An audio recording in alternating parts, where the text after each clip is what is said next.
ఏం లేదమ్మా, నీకు చిన్న యాక్సిడెంట్ అయింది. యాక్సిడెంటా? జ్వాలమ్మకి ఏం కాలేదుగా? కాలేదుగా? జ్వాలమ్మకి ఏం కాలేదమ్మా. నువ్వు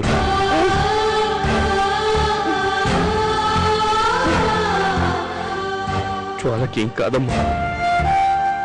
దేవుడు నీకెంత మంచి మనసు ఇచ్చాడు.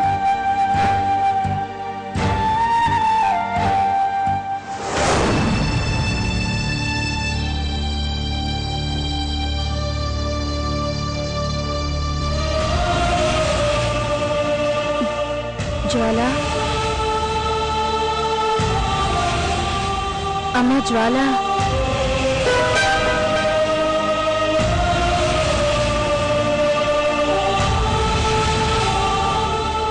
అమ్మా అమ్మా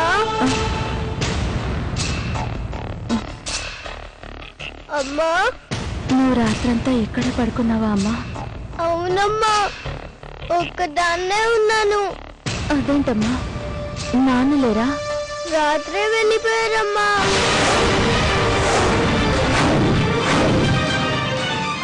రాత్రి వెళ్ళిపోయారా? ఎక్కడికి? ఇంకెక్కడికి, దాని దగ్గరికి.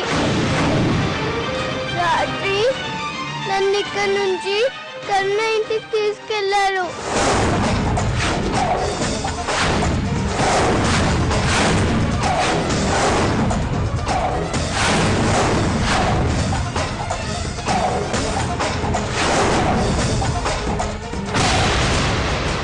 చూడమ్మా ఎలా కొట్టారు.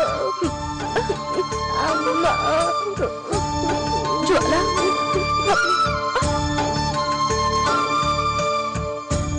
డాడీ ఇప్పుడు ఎక్కడున్నారు? ఇంకెక్కడికి వెళ్తారు? దాని దగ్గరికే వెళ్ళారు. ఏంటి కృష్ణ, రాత్రంతా ఇక్కడే ఉన్నావా? అసలు ఈ పాప ఎవరు? ఈ పాపకు నీకు సంబంధం ఏంటి? తెలియదు పావని, కానీ ఈ పాప పుణ్యమాని జీవోత్సవంలో ఉన్న నా భార్య మామూలు మనిషి అయింది. మా నుండి దూరమైన మా కూతురు మాకు దక్కింది. మరి వేరే ఎవరో తీసుకొచ్చి ఇక్కడ జాయిన్ చేశారేంటి? అవును పావని, మేమంతా ఉండి కూడా తను అనాథలా బతుకుతోంది.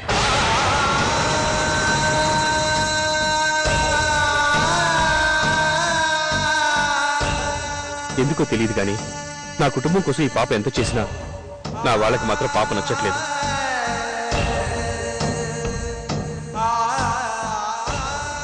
ఇంతకీ పాప పరిస్థితి ఏంటి? ఇంకా క్రిటికల్ గానే ఉంది కృష్ణ. రాత్రి నేను స్పృహలోకి వచ్చిందా? రాత్రి లేవలేదు, కానీ ఇంతకుముందు తను స్పృహలోకి వచ్చి నాతో మాట్లాడింది.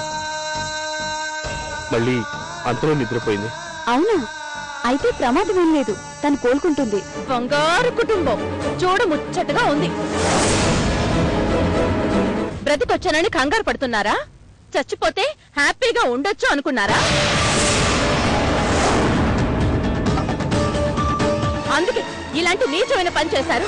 మీ సరదాలు తీర్చుకోవడానికి ఆ దరిద్ర ముఖాన్ని కానీ ఏమీ తెలియనట్టు తీసుకొచ్చి అనాథ, అడుగు తినేదని ఓదార్పు మాటలు చెప్పి నా ఇంట్లో పెట్టి నాకే నరకం చూపించారు. ఇప్పుడు మీ విషయం బయటపడేసరికి మమ్మల్ని చంపాలని చూస్తున్నారు.